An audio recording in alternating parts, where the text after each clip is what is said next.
Opa, senta que o assunto hoje aí é teoria, velho. Hoje a gente vai entender um pouco aí, conhecer um pouco das teorias que embasaram o absolutismo, o regime absolutista aí, característico do antigo regime, né, Idade Moderna e tal. Então a gente vai conhecer aí alguns dos principais teóricos aí do absolutismo e um pouco dos seus argumentos, das suas ideias. O primeiro, o mais antigo que a gente pode citar, embora ele não seja da época do absolutismo, ele tenha vivido no século XIII, é o Dante Alighieri, tão conhecido aí por sua obra A Divina Comédia, mas antes disso, ele escreveu também uma outra obra chamada Monarquia. Embora ele tenha vivido, como eu falei, antes da época clássica do absolutismo, né, da Idade Moderna, o Dante Alighieri, na Monarquia, ele defendia já a necessidade, a importância de apenas um governante concentrar poderes. Lá no século XIII ele está escrevendo isso aí. Mais ainda, esse governante, esse soberano que deveria concentrar todo o poder em suas mãos, ele deveria governar, segundo Dante, sem interferência da Igreja Católica. Ele deveria ter autonomia para governar sem a interferência dos membros do clero. Tá? Rapidamente, esquematicamente, um pouco essa é a ideia dele. A gente não vai poder fazer aqui, né, 1 hora para cada pensador, teria muito assunto para tratar de cada um deles, mas a gente quer entender um pouco o pensamento que embasou o absolutismo. Então, um pouquinho, umas pinceladas rápidas aí de alguns dos principais pensadores já nos dão um pouco essa noção de como, né, que o absolutismo esteve no auge aí, vigorou durante aí alguns 2 a 3 séculos basicamente, certo? Bom, depois disso a gente pode citar tão conhecido Maquiavel, né? O nome dele acabou derivando o adjetivo, né, maquiavélico e tal, um pouco por conta, né, das ideias dele, né, das coisas que da forma como ele defendia suas ideias. Sua principal obra, O Príncipe, não confundir com O Pequeno Príncipe, né, do Exupéry, principal obra do Maquiavel, então, Nicolau Maquiavel, O Príncipe.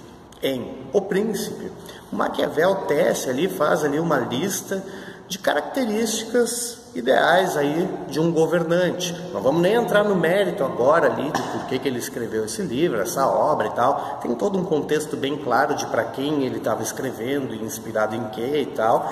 Mas é essas ideias que ele expõe ali no Príncipe que vão embasar as ações de vários governantes do período.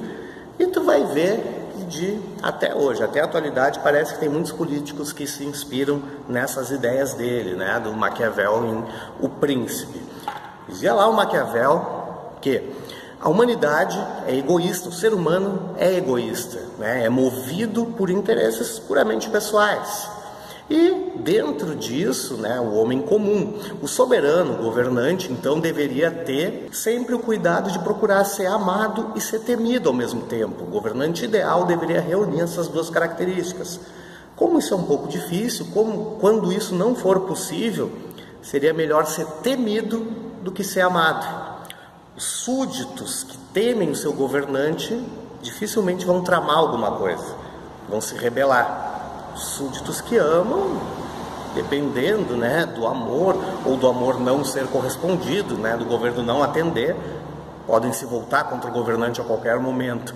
A ameaça constante do castigo mantém os súditos sob controle, muito mais do que o amor, do que o carinho que o governante possa expressar, querer demonstrar com palavras ou com atos. Então sempre é melhor para o governante ser temido do que ser amado.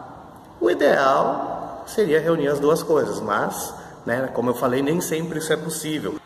Maquiavel, ainda no Príncipe, né, lança a ideia, né, de que o bom governante, de que o governante atento, deve, sempre que tem coisas impopulares, coisas ruins para o povo, que desagradem o povo, reunir todas essas coisas lançar todas as medidas negativas para o povo de uma vez só, como se fosse um pacote de maldades, fazer todas as maldades que deve fazer, que ele, soberano, governante, julga necessárias, fazer todas essas maldades de uma vez só e o contrário, quando tem coisas boas para fazer pelo povo, quando tem boas medidas, lançar a conta-gotas.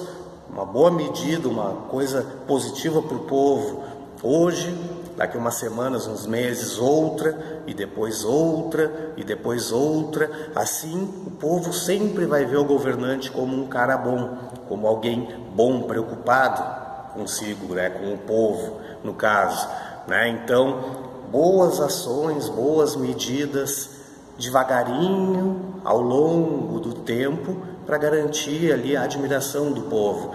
E quando tem coisas impopulares, ruins, faz de uma vez só. Se fizer nesse princípio, né, um pouquinho de maldade a cada vez, vai conseguir o ódio, a ira da população. Então, uma receita que a gente vê, né, parece que muitos políticos até hoje seguem isso aí, né? E tem aquela frase, assim, aquela ideia central do pensamento ali do Maquiavel, que é a ideia de que os fins justificam os meios. Ou seja, para se chegar em determinado objetivo, em determinado fim, finalidade, né, no caso, o governante, o rei, ele pode lançar mão do recurso que for. Ele não precisa ser ético, ele não precisa ser correto, não precisa ter escrúpulos. Para ele atingir os fins, os objetivos a que ele se propõe, a que ele acha que o Estado, que a nação precisa, ele pode lançar mão de qualquer recurso. Tá? É daí que deriva aquela ideia, né, aquele adjetivo que eu falei lá no início, de alguém ser maquiavélico, né? Alguém tramar, enfim, para atingir os seus próprios objetivos. Ainda sustentando o pensamento, né, absolutista, né, a ideia de que o rei deveria concentrar poderes em suas mãos, a gente tem a figura do Hobbes, Thomas Hobbes, que concordava, né, tem uma ideia um pouco parecida ali, em parte com a do Maquiavel, né, o Thomas Hobbes, sua principal obra, o Leviatã, ele diz ali que o homem é egoísta por natureza, que o homem busca a satisfação de seus instintos, de seus desejos pessoais, né? Ele também diz que isso faria, se não houver nenhuma contrapartida, se não houver nada que regule isso, cada um por si, cada um buscando a satisfação dos seus desejos, dos seus anseios pessoais, ele diz que o mundo tenderia ao caos, à desordem, à violência extrema, cada um buscando, né, coisas só para si. Então, para regular isso aí, para não deixar que isso aconteça, o homem, o ser humano, faz acordos com os seus governantes, aonde as pessoas, o povo, concorda em transferir uma parte da sua liberdade, do seu poder, dos seus direitos ao governante.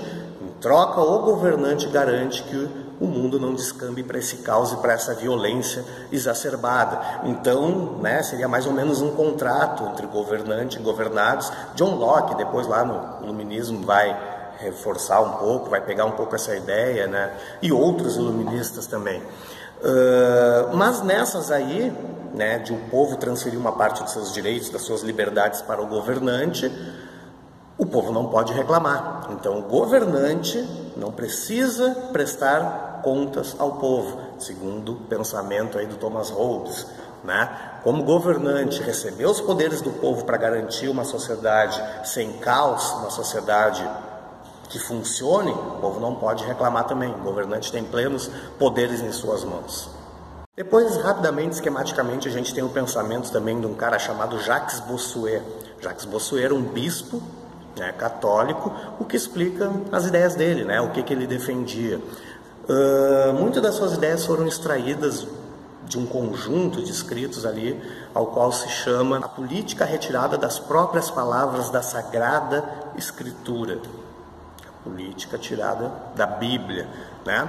Nessa obra, ele diz, nesse conjunto de textos, o Bossuet diz que o poder do rei é uma concessão divina, é uma concessão de Deus.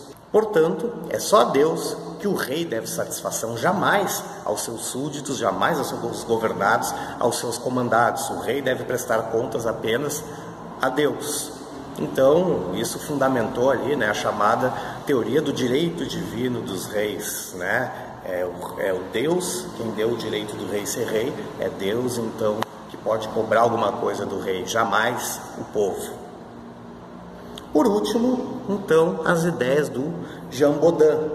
Jean Bodin, também francês, compara um país a uma casa. Naquela sociedade, né, moderna ali da Idade Moderna, né, essencialmente patriarcal, o poder do rei dentro do país seria comparável ao poder do pai, do chefe da família em casa. Assim como, dizia o Jean Bodin, em casa o pai é a autoridade inquestionável, como é lá em casa, assim como em casa o pai é a autoridade inquestionável, ele fala ponto, é lei.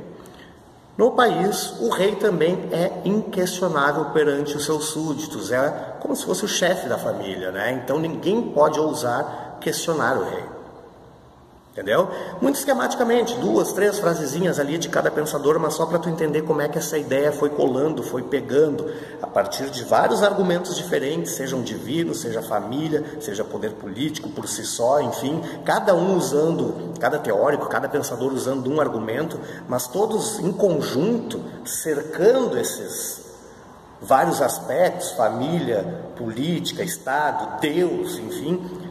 Todos eles juntos, né, contribuíram para que essa ideia do Deus como alguém infalível, que não precisa prestar contas ao povo, colou e colou bem durante tanto tempo, né, durante aproximadamente 3 séculos aí, beleza? Gostou? Curte aí, se inscreve no canal, pô, tu ainda não fez isso aí? Avisa aí os teus amigos que também estudam esse assunto e bora lá!